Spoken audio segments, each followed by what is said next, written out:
Bueno, shalom para todas las personas que van a ver la grabación de esta enseñanza a través de nuestro canal de YouTube, Volviendo a las Raíces de Nuestra Fe. Les mandamos un saludo desde aquí, la Congregación Proyecto de Vida en Ciudad Juárez, Chihuahua. Soy el pastor Juan González y para nosotros es una bendición cada Shabbat, cada tarde de Shabbat, compartir una enseñanza más de la palabra de nuestro Padre Celestial, del Eterno, del Todopoderoso. Tanto para las personas que aquí estamos congregadas como para las personas que van a ver la enseñanza a través de nuestro canal. Y por cierto, les pedimos que se suscriban, que recomienden, que compartan estas enseñanzas para que sean de edificación a más personas y que este proyecto de transmitir la palabra en su correcta interpretación, las raíces hebreas, es el propósito de este canal y de este servidor, para que más personas sean bendecidas. Y hoy estamos contentos porque seguimos con la nueva serie que hace unas semanas comenzamos hablando del tema de la Torá, y que esperamos pues las personas tengan la expectativa, el deseo de conocer más este tema que es de bendición para todos nosotros. Y rápidamente quiero compartirles pues la portada de la nueva serie que estamos compartiendo, y le hemos llamado La Torá, y la hemos basado en el Salmo 119, 116, que dice: en tus estatutos hallo mi deleite y jamás olvidaré tu palabra. Es que la Torá pues representa en sí mismo la esencia de lo que fue el centro del mensaje de las escrituras hebreas, que en nuestra Biblia la reconocemos más como el Pentateuco, los primeros 5 libros que escribió Moisés, y que ese fue el origen de todo, ¿verdad? Ahí empieza los temas más trascendentes del origen del hombre, la creación, las civilizaciones antiguas, hasta que llegaron los patriarcas, y finalmente Abraham fue elegido como el padre de la fe hasta el día de hoy, del cual salió la nación judía, y pues de ahí viene también la fe de los cristianos, porque todos venimos de la misma raíz que es la fe de nuestro padre Abraham. Y bueno, rápidamente el tema que les voy a compartir hoy, que espero sea de mucho interés para todos, lo he llamado 4 niveles de interpretación de la Torá.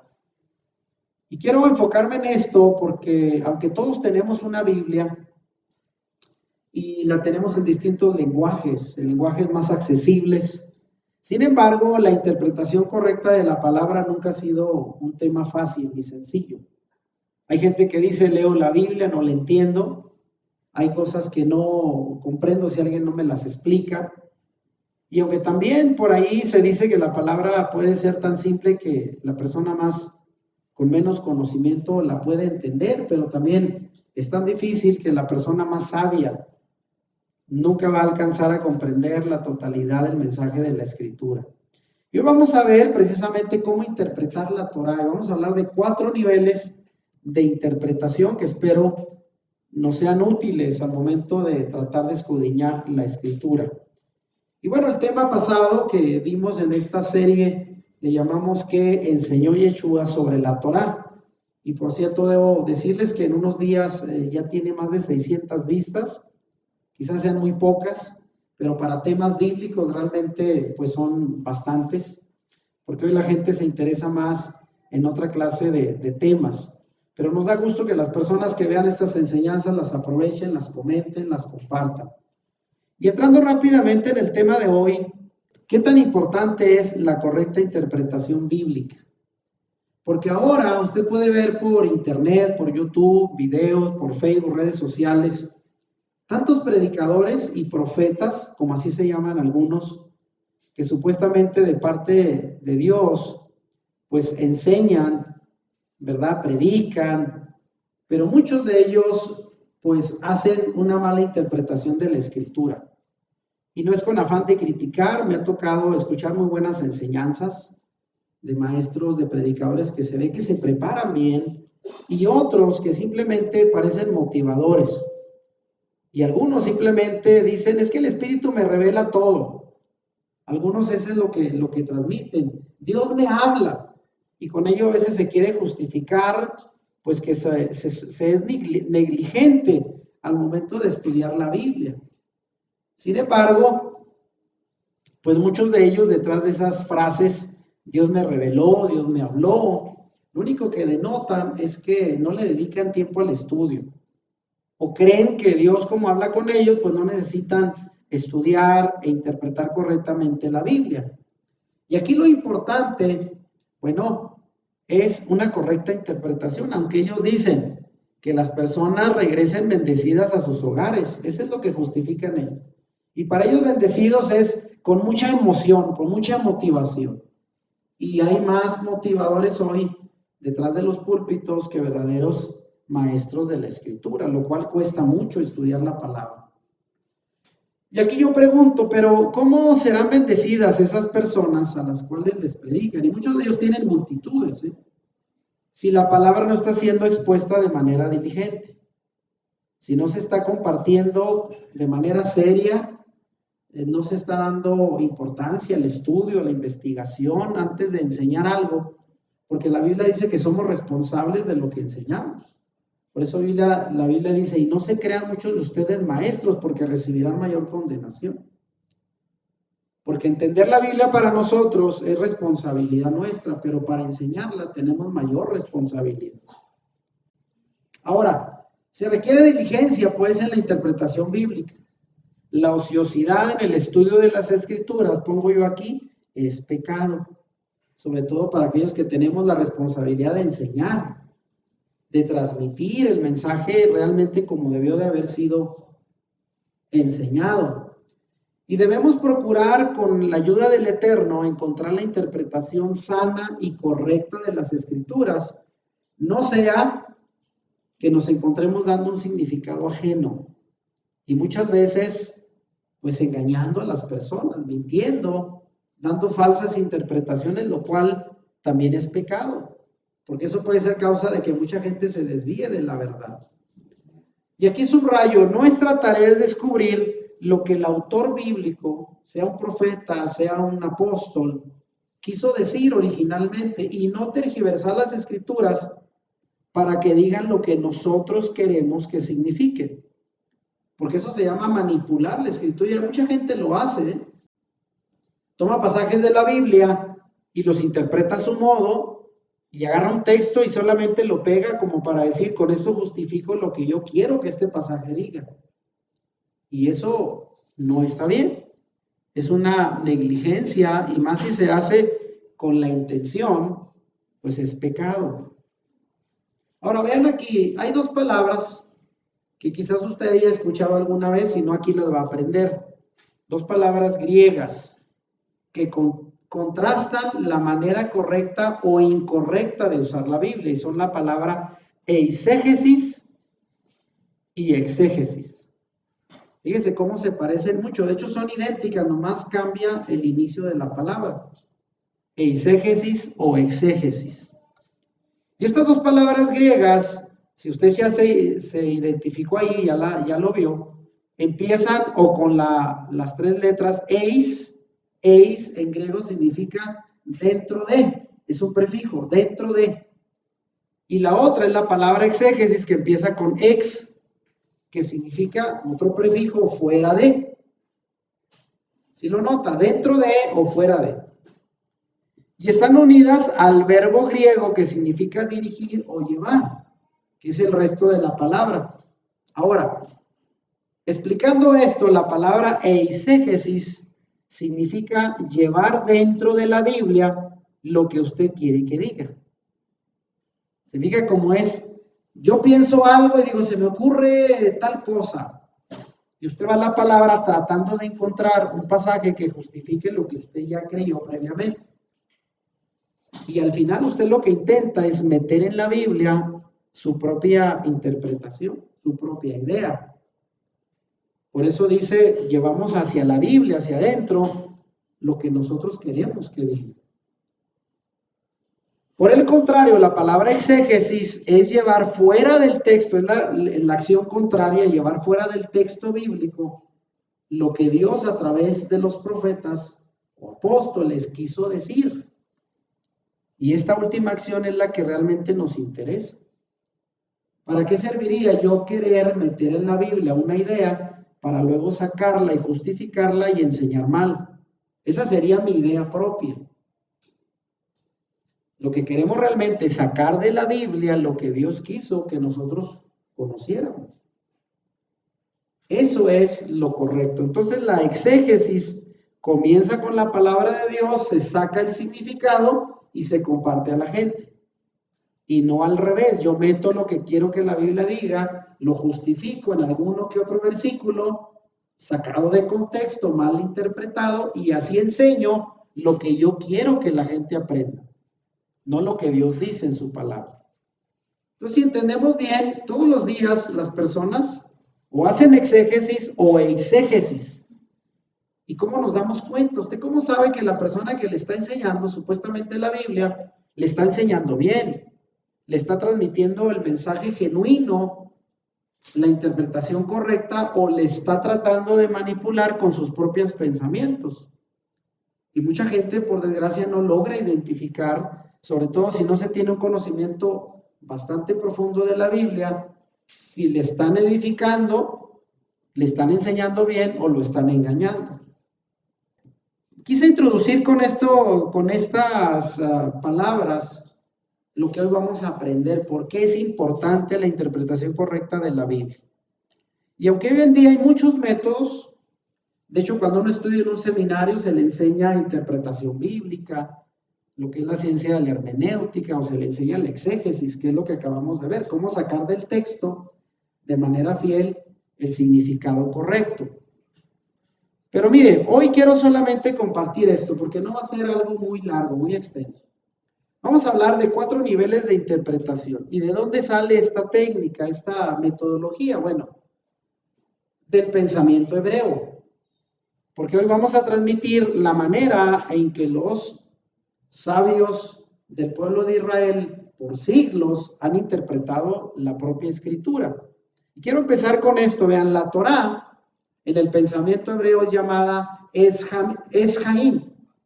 Etz Haim significa árbol de la vida.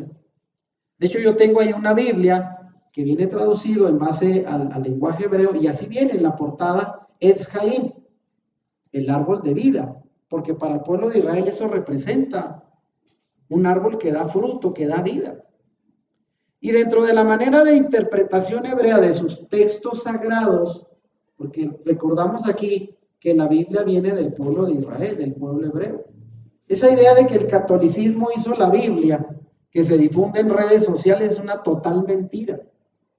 Porque los católicos no existieron hasta el siglo IV oficialmente, cuando el emperador Constantino declaró el catolicismo, la religión católica, que en ese tiempo ya estaba casi conformada, porque se tergiversó el mensaje original de los apóstoles con falsas doctrinas romanas, griegas y muchas paganas, para convertir en la iglesia romana, y eso se oficializó hasta el siglo IV. Pero la Biblia originalmente, 3500 años atrás, fue dada al pueblo de Israel, no a los católicos. Ahora, los judíos interpretan sus textos sagrados utilizando 4 niveles, el método que hoy les voy a compartir. Y por cierto que provienen de una palabra hebrea, que ahí la pongo, que es la palabra pardés. Y quiero que la vea bien porque tiene 4 letras en mayúscula y solo 2 vocales en minúscula. Porque hay que recordar que originalmente el idioma hebreo solo tenía consonantes, no vocales. Entonces, la palabra pardés, que por cierto significa paraíso, y también tiene el significado relacionado con un jardín, con un huerto. Y usted sabe que en un jardín, en un huerto hay plantas, hay frutos, hay vida. Y esa es la idea que tiene la palabra pardés. Jardín, paraíso, huerto. Y es una manera de usar esa palabra para hablar de la hermenéutica rabínica, o sea, de los judíos. La hermenéutica es la forma de interpretar la Biblia.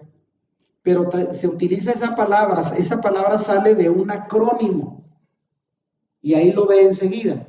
Lo puse en letras de otro color al inicio, vea, de arriba abajo son las 4 letras, la P, la R, la D y la S. La P viene de la palabra pechat, que ahí la pongo en hebreo y significa simple. Pechat, a ver si podemos memorizar esto, pechat significa simple. Y luego viene la palabra remes, que también ahí la pongo en hebreo y significa pista. La tercera palabra es la palabra drash, que significa investigar, y la cuarta palabra es la palabra sod, que significa secreto. Ahí vienen cómo se pronuncian el significado y cómo se escriben en hebreo. Entonces, de Pechat, Remes, Drash y Sod, si usted saca la primera letra de cada palabra, tenemos la P, la R, la D y la S, con la cual se forma el acrónimo Pardes. Obviamente le agrega las vocales para que tenga sentido Pardes, y Pardes significa paraíso, jardín, huerto. Y es la manera en que el pueblo de Israel ha tratado de interpretar la Biblia, usando 4 niveles de interpretación. Ahora mire, me voy a ir para explicar una por una, porque son 4 palabras. ¿Ya las aprendió? Pechat, Remes, Drash y Sod. ¿Qué significan? Simple, pista, investigar y secreto. Y las 4 forman la palabra Pardes. Ahora vamos a ir una por una, El primer nivel de interpretación bíblica, según este método de los judíos, es el nivel Pechat, o también se le llama el nivel de interpretación literal. Ahora, ese es el primer nivel de entendimiento, el Pechat, porque es el más simple, es el más básico. Es como que el primer escalón para llegar a una correcta interpretación. El Pechat, cuyo significado es básico y literal del texto, es aquel por medio del cual podemos entender las escrituras en su sentido natural y literal, tal y como dice, tal y como está escrito en la Biblia. Y aunque hay que ser conscientes y entender que la Biblia usa mucho el lenguaje figurado o simbólico, lo cual debemos de tener en cuenta. Pero primero, cuando usted lee la Biblia, hay que tratar de entender el significado literal del pasaje. Nunca hay que brincarlo. Mucha gente lee un pasaje de la Biblia y quiere inmediatamente sacarle un significado simbólico, espiritual, oculto. Siempre que usted lea la Biblia, lo primero que tiene que hacer es tratar de entender tal y como está ahí, literalmente. Obviamente, para poder encontrar el significado literal, que es el básico, el natural de un pasaje, debe de considerar varias cosas. Las creencias y costumbres que están detrás de la misma escritura. Por ejemplo, mucha gente, solo por mencionar algo, no saben cómo entender cuando Yeshua dijo, ¿verdad?, que es más fácil que un camello pase por el ojo de una aguja que un rico entre al reino de los cielos. Y de verdad mucha gente lo tomaba literal y decía, ¿cómo por el agujero de una aguja va a pasar un camello? Eso es imposible. Pero no sabe que el ojo de la aguja era la puerta más pequeña que había en las ciudades, que en aquel tiempo, en la antigüedad, eran ciudades amuralladas. Las puertas eran grandes, podían entrar animales, camellos, elefantes, lo que quisiera, pero en la noche cerraban la puerta grande y dejaban solo la puerta chiquita para que pudieran entrar personas que llegaran tarde a la ciudad de noche, pero en esa puerta chiquita se le llamaba ojo de la aguja y solo entraban personas. Un camello a lo mejor lo podía meter, pero con mucho esfuerzo. ¿Entiende cómo? Si no conoce usted las costumbres y creencias antiguas, no va a poder entender la Biblia. Y así hay otros ejemplos. También hemos explicado que la Biblia tiene hebraísmos, que significa palabras que solo se entienden en el lenguaje hebreo. Y también hay juegos de palabras y tenemos que entender reglas gramaticales del texto en su lenguaje original para poder entender, porque parece muy fácil agarrar un pasaje, leerlo de manera literal y muchas veces malinterpretarlo. Pero bueno, el nivel Pechat es el nivel literal y más básico de entender la Biblia. ¿Lo estamos comprendiendo? Ahora vean, vamos a pasar al segundo nivel. Este nivel se le llama el nivel Remes. Y este siguiente nivel de entendimiento, que se le llama en hebreo Remes, significa pista. También significa alusión o insinuación. Y esto tiene que ver con el significado implícito del texto. Fíjense, en el nivel Remes, los detalles en el texto a menudo se consideran como que implican una verdad más profunda de lo que en apariencia se transmite en su nivel pechat, o sea, en su nivel literal. El nivel literal es tal y como está escrito, pero ya el nivel remes nos da la idea de que hay una pista que nos lleva a un significado más profundo de lo que en apariencia está escrito. A este nivel también se le llama el nivel filosófico, porque se dice que en la escritura hebrea se esconden algunos códigos de significado. Fíjese, ¿por qué el Señor quiso escoger el idioma hebreo? El idioma hebreo es muy profundo, tiene simbolismos y tiene códigos que, por ejemplo, hoy algunos hablan del significado de las letras. Cada letra hebrea tiene un significado, tiene un número. Y muchos de los sabios judíos dicen que detrás de cada palabra, la llamada gematría o significado del número que equivale cada letra, en ocasiones nos da pista de significados más profundos de lo que en apariencia leemos. Y solo le voy a dar un ejemplo, solo uno, porque hay muchos, y no quiero hacer la enseñanza muy larga.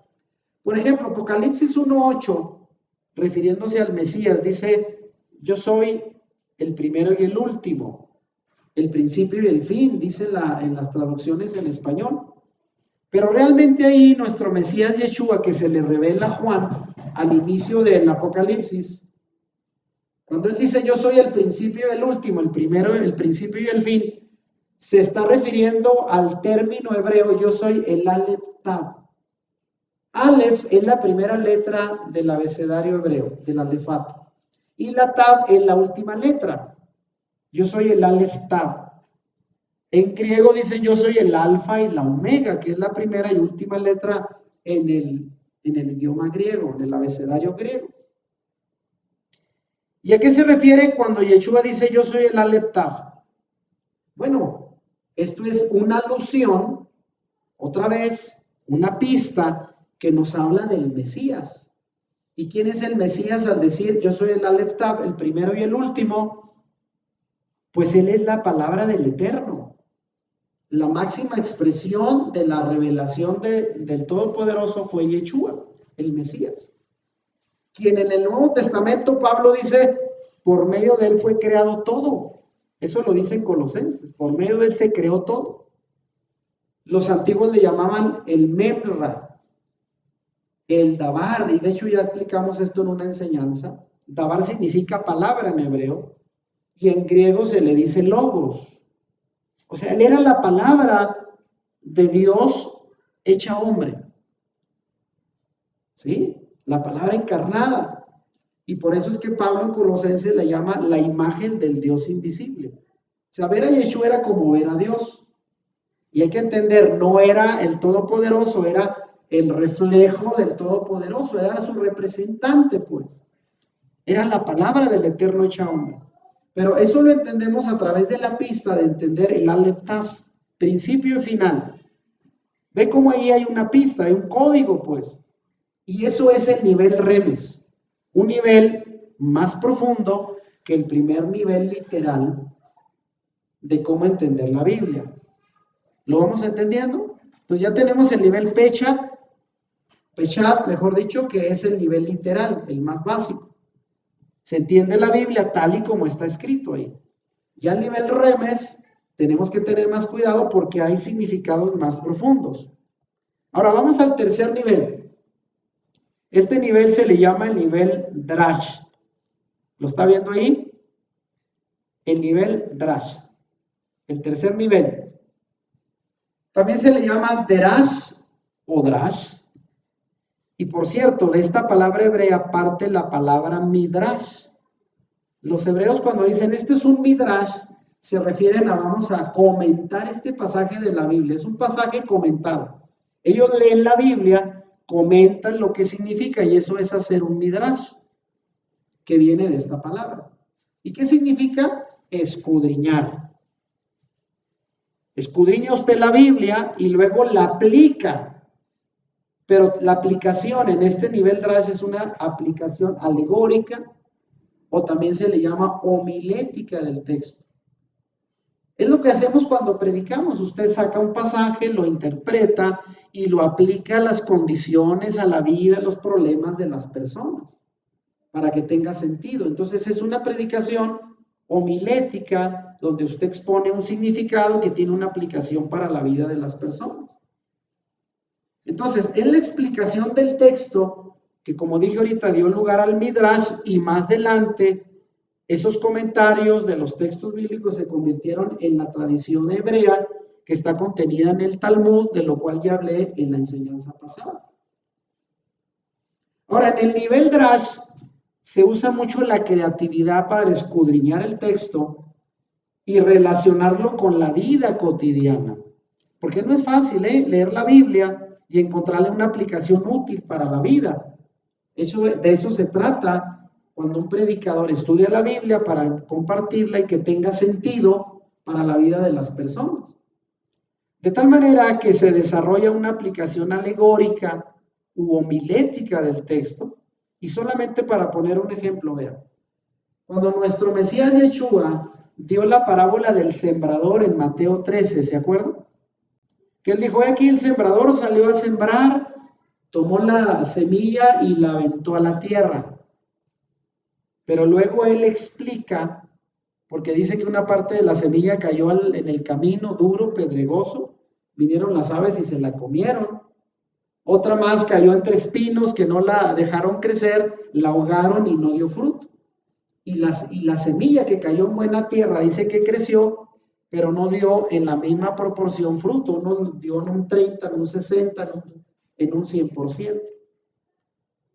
Ya cuando explicó esa enseñanza, esa parábola, la gente dijo, ¿y esto qué tiene que ver? Luego Yeshua les da la interpretación. Y ya la conocemos, ¿verdad? ¿Qué era la semilla? ¿La semilla qué es? La palabra de Dios. ¿El sembrador quién es? El que lleva la semilla, el que la comparte, el que la predica. ¿Y la tierra qué representa? El corazón de las personas que la reciben. Hay gente que tiene un corazón duro y la palabra no da fruto. Llegan las aves y se la comen. ¿Y las aves qué representan? El maligno llega y se come la semilla y no da fruto.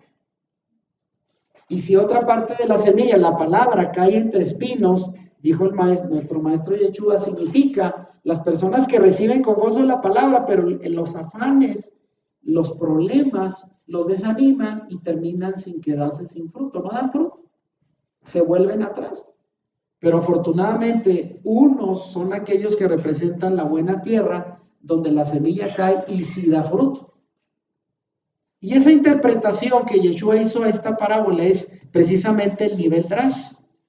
Él dio una enseñanza con una aplicación para la vida, refiriéndose a los distintos clases de terreno que representa el corazón del hombre que recibe la semilla, que es la palabra de Dios.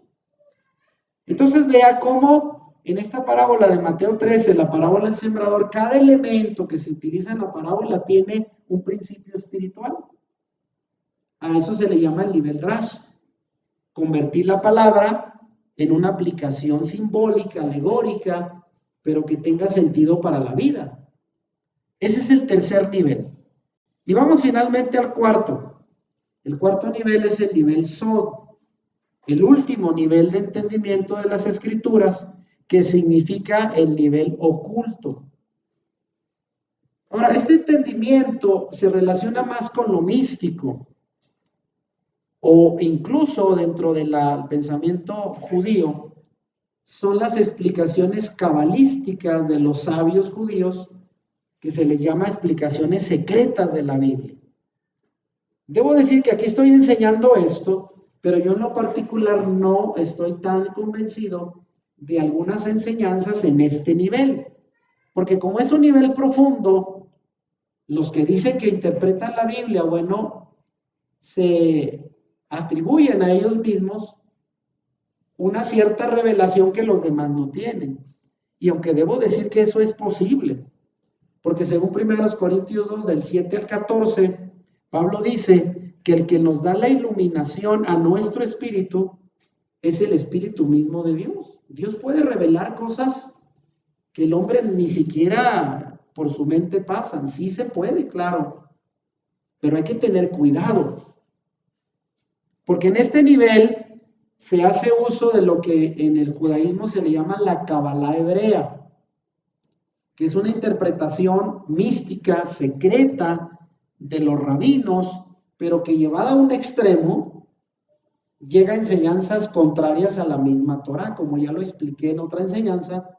Hoy en día los judíos creen en la reencarnación, cosa que en la Biblia no está justificada, y muchas otras enseñanzas, por hacer un uso excesivo de este nivel de supuesta revelación secreta, oculta, mística, que los ha llevado incluso a desviarse de la propia escritura que nosotros tenemos. Ahora, solo por dar un ejemplo, que hay muchos, que yo no recomiendo tanto a gente que tiene un conocimiento básico en la escritura meterse a la Kabbalah, porque es literalmente perderse. Por ejemplo, vean, hay un texto en la Kabbalah del siglo XIV que se le llama el Tikunei Zohar, que es como un comentario del Zohar. El libro del Zohar es el libro de la Kabbalah judía.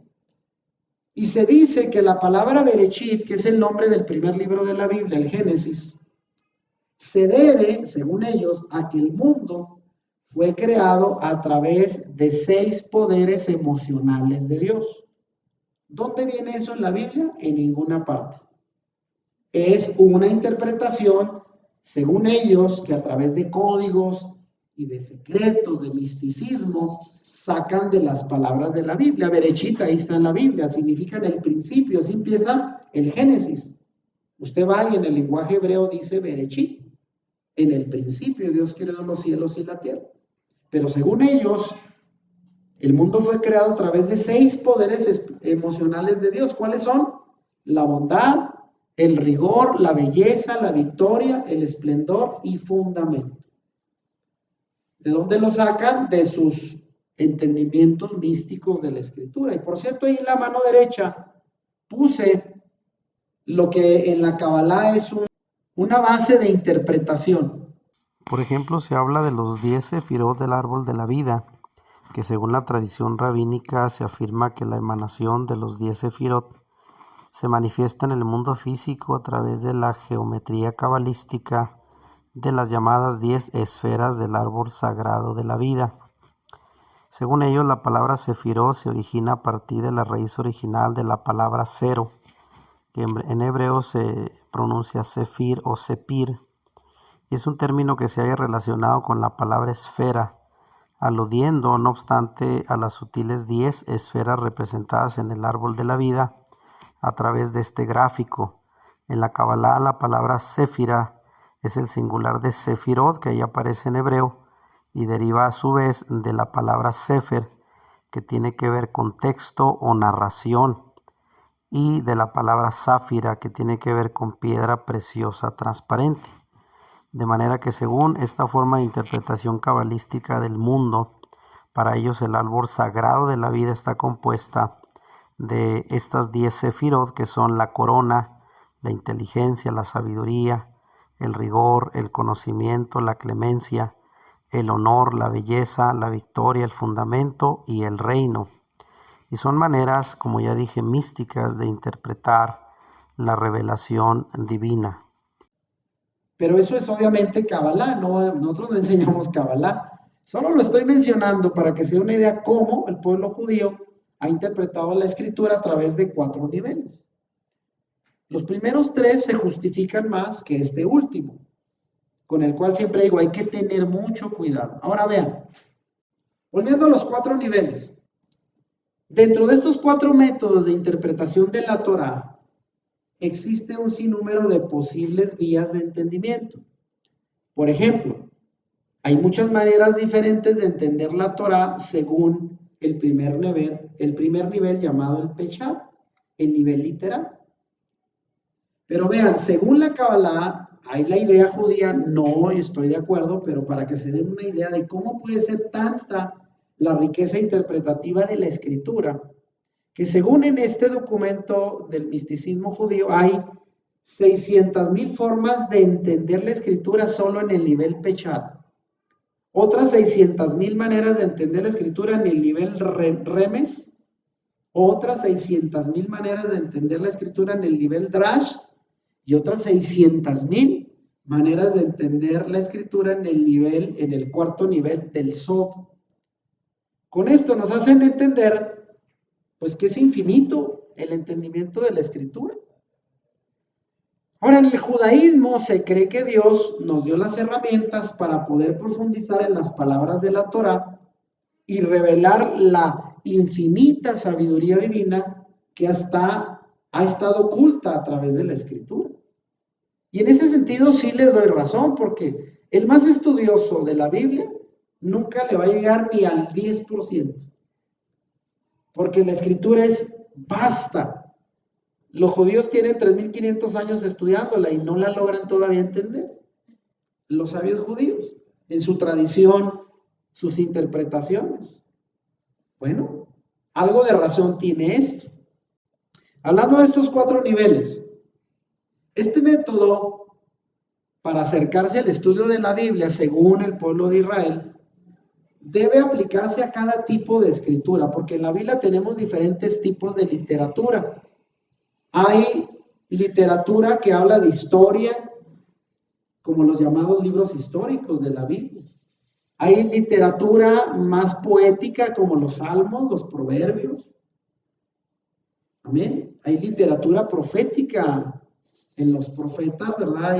Y libros y otros de revelación más profunda, como el Apocalipsis, Ezequiel, Daniel, que trae mucha simbología. Entonces hay que tener cuidado porque la Biblia tiene diversos tipos de literatura y para cada uno hay que utilizar diferentes herramientas. Solo como un ejemplo, el libro de Juan y sobre todo Apocalipsis, que fue escrito por él, solo puede ser comprendido completamente según estos niveles en el nivel más profundo, que es el nivel Sod.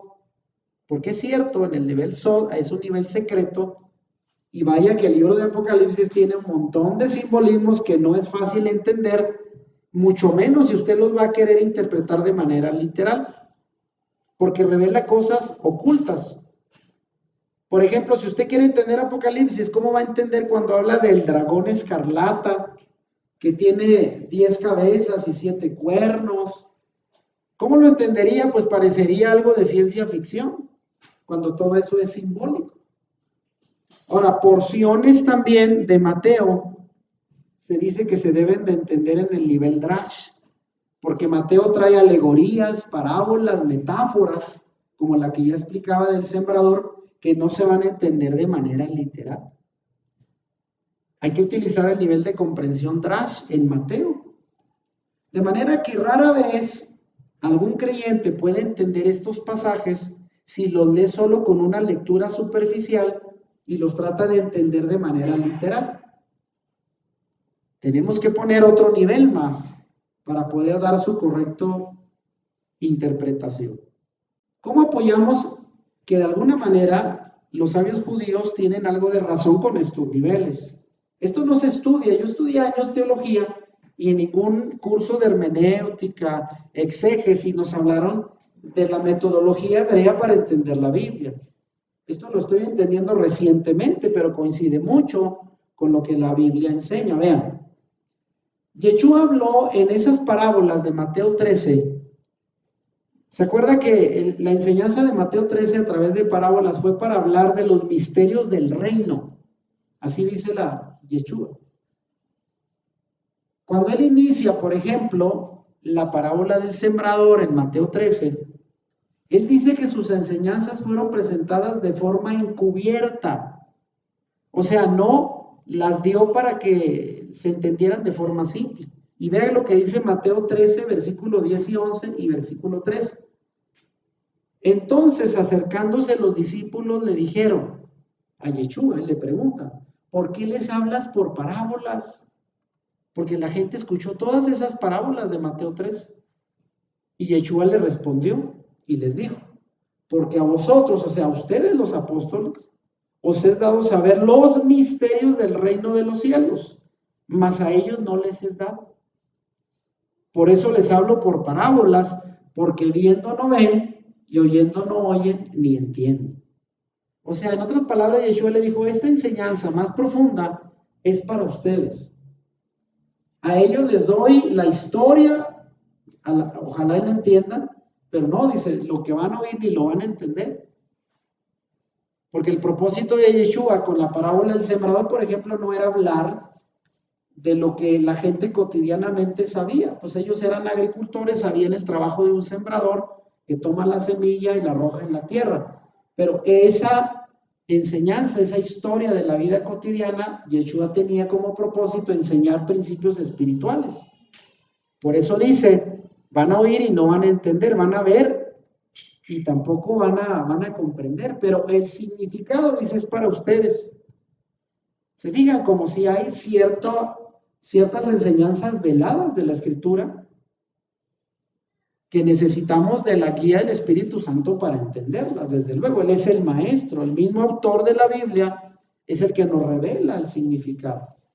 Ahora vean esto, miren, en la Biblia hay mucho lenguaje simbólico.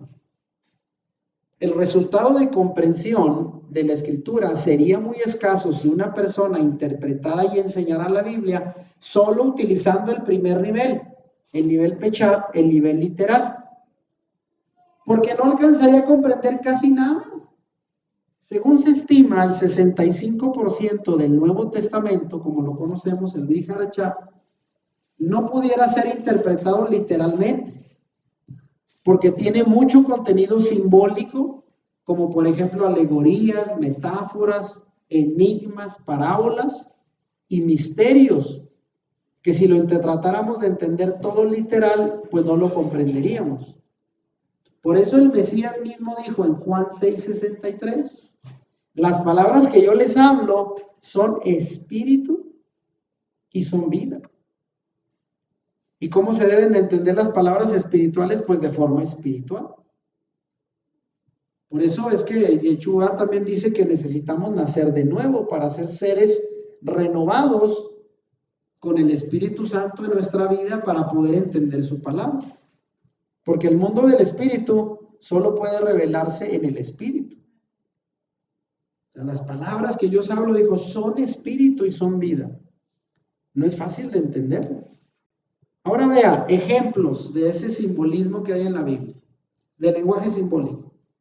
Mateo 5, 29 y 30, ¿qué dice? A ver, aquí lo voy a leer en la Biblia latinoamericana para hispanos. Así que si tu ojo derecho es para ti ocasión de pecado, sácatelo y arrójalo lejos de ti. Más te vale perder una parte del cuerpo que ser arrojado entero a la gehenna, que en Reina Valera dice al infierno. Por eso utilice esta versión, porque ya explicamos que el infierno, como la gente lo entiende, no viene en la Biblia. Gehenna era el valle de Geinón, a las afueras del muro de Jerusalén, en la época antigua, que se usaba como basurero y ahí se quemaba la basura. Y a eso se refirió Yeshua como el infierno. Un lugar donde quemaban la basura, había fuego, había gusanos, pero no es un lugar debajo de la tierra donde van las almas a ser atormentadas. Ya lo explicamos, ¿se recuerdan? Ahora dice, y si tu mano derecha es para ti ocasión de pecado, córtala y arrójala lejos de ti. Más te vale perder una parte del cuerpo que ser arrojado entero al basurero donde se quema la basura, al Geinán o Geinón. Ahora vean, y aquí lo ponga, vea, si usted toma literal este pasaje, ¿qué tendría que hacer? No, pues si mi ojo codicia y ve lo que no, y peca, pues me agarro un cuchillo y me saco los ojos y me quedo tuerto. Y adiós problema, ya sin ojos, ¿cómo voy a pecar? Ya no voy a ver. Pero ¿será que esa es la interpretación a la cual Yeshua quiso que entendiéramos el pasaje? Por eso aquí le pongo, si toma el pasaje literal, se va a quedar estupefacto, o sea, sorprendido, dice, ¿cómo? ¿Que me debo de sacar los ojos y cortar una mano? Ahora, y si usted quiere obedecer literalmente el pasaje, se va a tener que automutilar. ¿Se fija? O sea, pues este pasaje es simbólico. Yeshua utilizaba un lenguaje propiamente de exageración para resaltar la importancia de no pecar, de evitar pecar con nuestro cuerpo. A eso se refiere, es una interpretación simbólica. Ahora vea, también en la Biblia hay patrones hebreos. Y usted va a encontrar que tanto en las enseñanzas de Yeshua como de Shaul, el apóstol Pablo, encontramos ciertas formas de expresión que son, por ejemplo, ejemplificadas en la literatura judía que se llama el Midrash. ¿Qué es el Midrash? Un método homilético de exégesis bíblica judía. O sea, ya lo explicaba ahorita, toman pasajes de la Biblia y le dan una interpretación práctica, homilética. Y hay muchas enseñanzas en Yeshua y Shaul que eran Midrash, según el entendimiento judío. Y todas surgen de patrones de pensamiento judío. Por eso es bien difícil, aunque algunos digan, no, la Biblia es fácil de entenderla. Pues fue escrita en otro idioma, para empezar, que la mayoría no conocemos suficiente, hebreo y griego, y de hace 3,000 años, 2,000 años, imagínense, en otra cultura que ni siquiera nos damos una idea de sus costumbres. Entonces, ningún estudio serio del Nuevo Testamento o del Antiguo, mayormente, se puede llevar a cabo si se ignora la naturaleza especial del pensamiento hebreo que está detrás de cada escritura y el suelo en que tuvieron su origen los textos sagrados. ¿Dónde fue el suelo? Allá en Oriente, con las costumbres de ellos, el lenguaje, la manera de entender de ellos. Nosotros acá en Occidente estamos limitados porque acá pensamos de otra manera. Es más difícil entender correctamente la escritura. Ahora, voy a entrar con algo básico, vean. El idioma original de la Biblia, esto que estoy hablando. Es importante entender la Biblia en su idioma original. No es tan fácil porque el griego es difícil, aunque es más parecido al español. El hebreo es más complicado. Por ejemplo, solo para dar un ejemplo. Cada una de las letras hebreas ha heredado un valor numérico, ya lo decía, y también tiene una definición específica. Nada de eso lo vamos a entender en las traducciones en español de la Biblia porque se pierde. Solo para dar un ejemplo, Génesis 1:1. Ese pasaje, ese verso creo todos lo saben de memoria. ¿Cómo empieza el primer verso de la Biblia? Bereshit. Viene de ahí. En el principio creó Dios los cielos y la tierra. Así dice el primer verso de la Biblia, Génesis 1:1. En el entendimiento literal de ese texto, ¿qué comprendemos? Pues muy fácil, que el Todopoderoso creó todas las cosas, los cielos y la tierra, y final de la historia. Eso es todo. ¿Qué más hay que decir? En el principio, en el origen de todo, Dios creó cielo y tierra y punto. Así lo entendemos literal. ¿Pero será ese el único entendimiento del versículo? Claro que no. ¿Pero por qué no entendemos más? Porque está en nuestro idioma y en el idioma español no hay más que entender. Pero veámoslo ahora en el idioma hebreo, veamos. El idioma original de la Biblia. Y solo voy a dar una explicación porque he escuchado comentarios rabínicos del pasaje viéndolo letra por letra en hebreo. Y pueden escribir un libro solo de un verso visto del idioma original. Ahora, aquí pregunto, ¿pero ese es el único mensaje de Génesis 1:1 o es más profundo? Bueno, en el hebreo es más profundo. En español solo dice eso. En el principio Dios creó cielo y tierra y punto. Pero en el hebreo hay, fíjese, 7 palabras en el verso. Aunque solamente 6 de ellas son traducidas en el español. O sea, para empezar se comen una palabra. No la traducen. Fíjese, en el texto masorético, ¿cuál es el texto masorético? El que está en hebreo con consonantes, que así era original, pero ya los masoretas le agregaron vocales, que son los puntitos que aparecen abajo de las letras. Aquí lo pongo, en el texto masorético. El versículo consta de 7 palabras y 28 letras. Génesis 1:1, Bereshit. Vocalizado en hebreo, ahí lo tiene. A ver, cuente las palabras. 1, 2, 3, 4, 5, 6 y la última, que la puse en otro color, son 7. ¿Sí las cuentan? A ver, en hebreo. No las va a poder entender, pero ¿cuántas palabras tenemos? 1, 2, 3, 4, 5, 6 y la última 7. Son 7. Ahora, ya transliterado, ¿cómo se pronuncia en español? En esas 7 palabras dice Bereshit, Bara, Elohim, Et, que es la palabra que no traduce, et ha-chamayim beet ha-aretz. Así se pronuncia eso en hebreo. Pero se fija usted que la puna, berechit, bara Elohim, son palabra 1, 2, 3. Y la cuarta, que es la palabra et, por eso la puse en otro color, que aparece arriba, son 2 letritas. Esa palabra no se traduce en español. Y fíjese, en el texto hebreo, la cuarta palabra, et, contiene 2 letras. La primera y la última letra del alefato hebreo, el alef taf. Eso no es traducido. ¿Se fija? ¿Dónde aparece el alef taf? No lo entendemos porque en la traducción eso no se tradujo. Alef taf, primera y última letra del alefato. Gramaticalmente, esta pequeña palabra de 2 letras está indicando que la acción del verbo crear, Dios creó, está relacionado con el objeto, no con el sujeto. ¿Cuál es el objeto? ¿Qué creó Dios? Cielo y tierra. ¿Cuál es el sujeto? ¿Quién creó? ¿Quién hizo esa acción de crear? Dios. ¿Qué significa esas 2 letritas? Que Dios no fue creado en el principio. En lugar de eso, Dios creó los cielos y la tierra en el principio.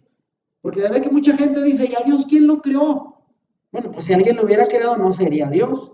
Y desde aquí, en Génesis 1:1, dice que la acción de crear fue los cielos y la tierra, pero no se refiere a Dios. Dios no fue creado desde el principio. Él no tiene principio ni fin, porque eso significa el alef taf. El alef taf significa el que no tiene principio ni fin. Ahora, esto no lo podemos entender porque los traductores del versículo hebreo al español no le dieron el sentido pleno del texto porque omitieron esa palabra de 2 letras, el alef taf, y no lo entendemos hasta que vamos y lo leemos en el texto hebreo. ¿Se fija? Y así hay muchos ejemplos que nos perdemos un contenido más pleno y profundo por no poderlo leer en el lenguaje original. Por eso sería ideal que todos pudiéramos aprender lo básico de estos idiomas hebreo y griego para entender más la escritura que a veces se pierde en las traducciones en español. En la escritura también podemos decir que en cierta manera el Mesías estuvo oculto.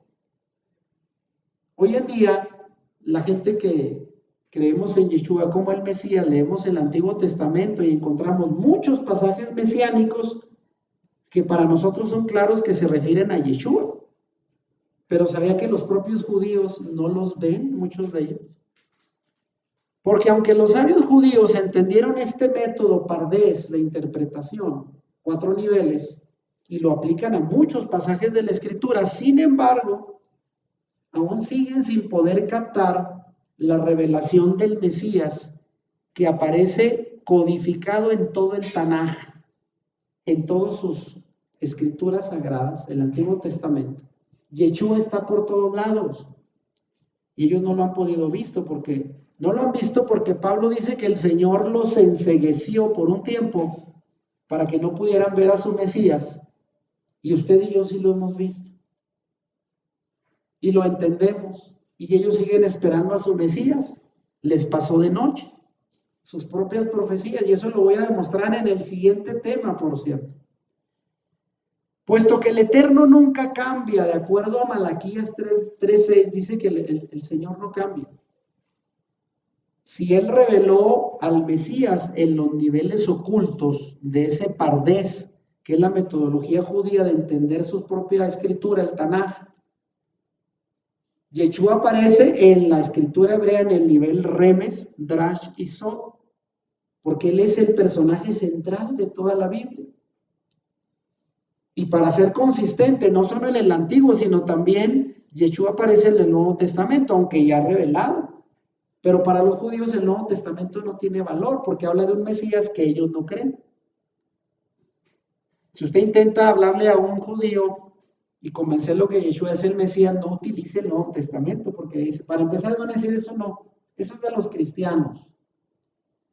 Pero con el mismo Tanaj, el Antiguo Testamento, usted se los puede demostrar, ¿sabía?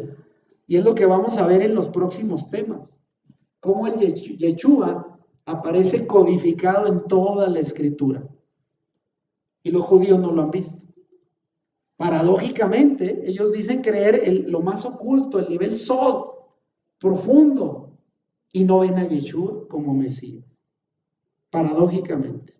Ahora miren, voy a ir terminando con esto. Otra de las grandes limitantes de entender la Biblia es que hay un gran abismo, una gran distancia entre el pensamiento hebreo y el pensamiento griego. ¿Cuál de estos dos pensamientos tiene más influencia acá en Occidente, en nuestra manera de pensar nosotros, de este lado del mundo? ¿El pensamiento hebreo o el griego? El griego, porque desde las conquistas de Alejandro Magno antes de Yeshua, él se encargó de que todo el mundo de aquel entonces fuera influenciado por el pensamiento y la cultura griega. Y eso incluyó toda Europa. ¿Y de dónde nos conquistaron a nosotros o nos descubrieron acá, verdad? Los españoles, y ya traían toda la influencia griega y romana, de años de culturización helenista, como se le llama al pensamiento griego, y todo eso nos llega acá. Ahora, mientras el pensamiento griego, vean, que prevalece acá en Occidente, se esforzó por encontrar reglas ordenadas porque es muy sistemático, los griegos siempre trataron de sistematizar todas las ideas, por eso a los grandes filósofos eran métodos de entender el mundo a través de la filosofía sistematizada. Ese método de sistematizar y ordenar los pensamientos lógicos, que es la base de la filosofía, viene desde Aristóteles, antes de Yeshua, hasta el filósofo Hegel. Pero en el cristianismo esto también llevó a la creación de dogmas. ¿Por qué el romanismo tiene tantos dogmas? Y todas las doctrinas supuestamente bíblicas las se convierten en dogmas impuestos a la fuerza. Y no dejan que la gente los cuestione porque no, esto debes creer y así es. Porque traen la idea de la influencia griega que todo lo quiere sistematizar. Por el contrario, el pensamiento hebreo parte de los detalles a los principios. El pensamiento hebreo no se esfuerza tanto por desmenuzar todo, sino al contrario, habla de principios. Hace observaciones concretas de las ideas, pero no para sistematizarlas como en la filosofía griega, ni tampoco impone dogmas, ni crea dogmas, ni sistemas de creencias como lo hace hoy gran parte del cristianismo, porque no le interesa al pensamiento hebreo. Lo importante es los principios que están detrás de las enseñanzas. Y otra gran diferencia, vea, de esto del pensamiento hebreo versus pensamiento griego. El pensamiento hebreo se enfoca en dos objetivos principales, básicos. La narración de lo que está escrito, las historias, y la ley, que es lo que contiene el principio de vida, que es lo que les interesa a ellos. La Torá es principio. ¿Qué es la Torá? Ya lo hemos explicado. ¿Cómo entendemos la Torá? Instrucción para la vida. A ellos les interesa cómo aplicar para la vida práctica todo lo que está en la Escritura. No les interesa sistematizar, dogmatizar nada, porque eso es del pensamiento griego. Entonces la Torá, los salmos y los profetas relatan vez tras vez las grandes obras de Dios, sus portentos, sus milagros, cómo sacó al pueblo de Israel con señales de la esclavitud de Egipto, cómo los llevó a través del desierto hasta la tierra prometida.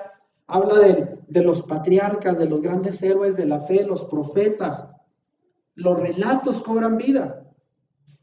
Pero así los hechos históricos se conservan sin alteración, aun cuando su interpretación reciba un nuevo matiz según las necesidades de cada época. Tampoco la Torá, tal como se revela en los mandamientos, cambia con las modas. Por eso ellos están bien fundamentados en principios que son relevantes para todas las civilizaciones y en todas las épocas.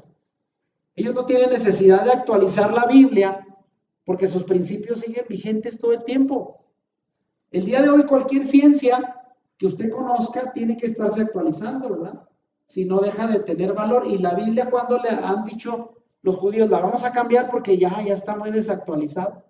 Nunca. Pero la fascinación griega, el pensamiento griego, trata de sistematizar esos principios bíblicos y convertirlos en dogmas. Ese es el problema. Ahora termino con estos dos láminas, vean. Creencias, costumbres y tradiciones del judaísmo. Aquí no enseñamos judaísmo, no enseñamos Kabbalah, pero es importante entender que detrás de toda la Biblia, las creencias, costumbres y tradiciones judías están ahí implícitas. El judaísmo, por ejemplo, de la época de Yeshua, que se le llama el periodo del Segundo Templo, se encontraba ya la llamada fase misnaica. Ahorita lo voy a explicar. Se cree que entre el año 10 y 220 después de Yeshua era la fase misnaica. ¿Y de dónde viene la palabra misnaica?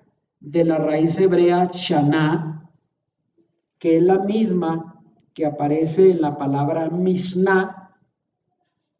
¿Sí? Fíjense bien, shaná, Mishnah, muy parecido. Shaná, ¿qué significa? Año. Shaná es año.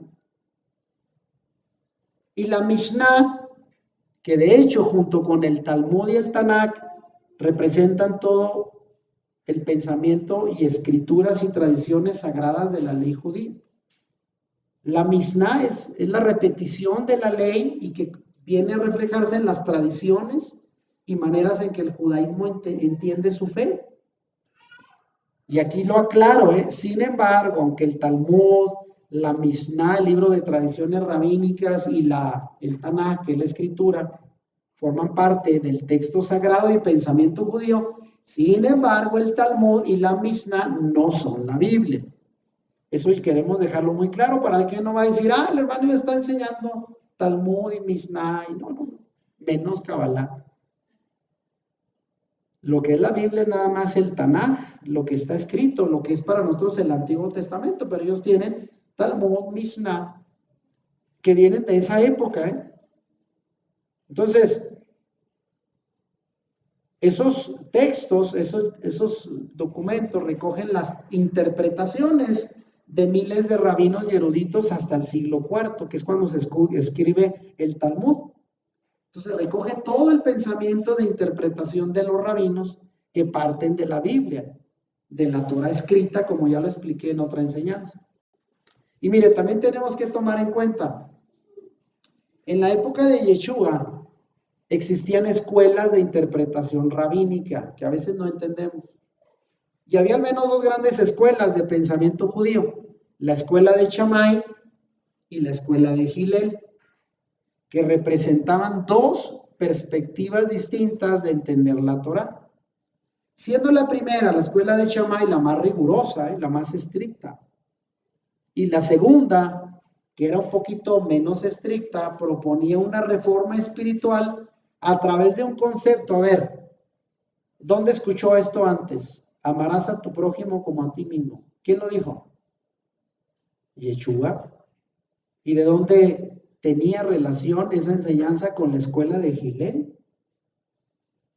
Hace poco que puse por ahí en Facebook la enseñanza de Torah escrita y Torah oral, en un canal de raíces hebreas me criticaron, y la tradición oral y eso es del judaísmo y eso es satánico. Bueno, no, le digo, ¿sabías tú que antes de la Biblia estar escrita fue tradición oral? O sea, ¿o quiere decir que todo lo que Dios iba diciendo lo iban escribiendo? No, primero se transmitió de boca en boca y en algún tiempo fue escritura. Y le digo, ¿sabías que amar a tu prójimo como a ti mismo viene en Levítico? Pero antes de Yeshua también lo enseñó Hillel. O sea, Yeshua estaba de acuerdo con el pensamiento de Hillel. Y Hillel era un intérprete de la tradición judía. ¿Y cómo lo expresaban esto? A través de Midrash. Midrash eran comentarios de la Biblia. Yeshua podría considerarse, como ya lo mencioné en otra parte, como uno de los Tanaín. ¿Qué son Tanaín? Sabios rabinos de su época. Un fariseo tal vez, pero no como los fariseos con los que él contendió, porque esos eran legalistas. Yeshua era un auténtico maestro de la Torá, un verdadero intérprete, que vino a revolucionar el verdadero sentido e interpretación de la Torá Y se situó él como una síntesis, Yeshua, entre las dos escuelas, Shammai y Hillel, porque tenía un poquito de los dos. ¿Sabía usted? Y al predicar que no se aboliría ni un ápice de la Torá, ni una yod, que es la letra más pequeñita, ya lo explicamos, ni una tilde, que es una coma, Yeshua dijo, todo eso no se va a quedar sin cumplir, no se ha abolido hasta que quede cumplido, y la Torá, dijo él, se va a basar en el amor a Dios y el amor al prójimo. Y así fue como Yeshua enseñó. Quiero dejarle hasta aquí, porque aunque hay mucho que decir sobre la manera de entender la Biblia, espero al menos que nos hayamos dado cuenta que hay varios niveles de cómo entenderlo. ¿Eso sí quedó claro? Y mire, le voy a explicar cuál va a ser el siguiente tema. El siguiente tema vamos a hablar del Mesías en la Torá y en la tradición judía, porque son dos cosas diferentes. ¿Yeshua aparece en la Torá? Sí. Él mismo dijo, ¿verdad? Moisés habló de mí, los profetas y todos los escritos hablan de mí.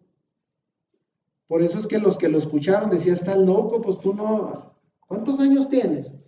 ¿A poco de ti habló Moisés? No, no estás loco.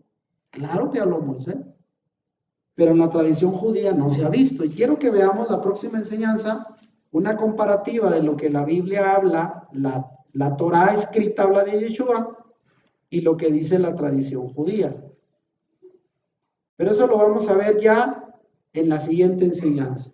Esperamos que la gente la espere, quiera aprender estos conocimientos de la Torá que son necesarios para nuestro tiempo, porque de aquí parte nuestra fe, y dejar atrás las interpretaciones equivocadas que se han hecho de la propia escritura para fundar tanta cosa, justificar tanta cosa, pero hoy debemos de irnos con seriedad a entender la manera correcta de interpretar las sagradas escrituras.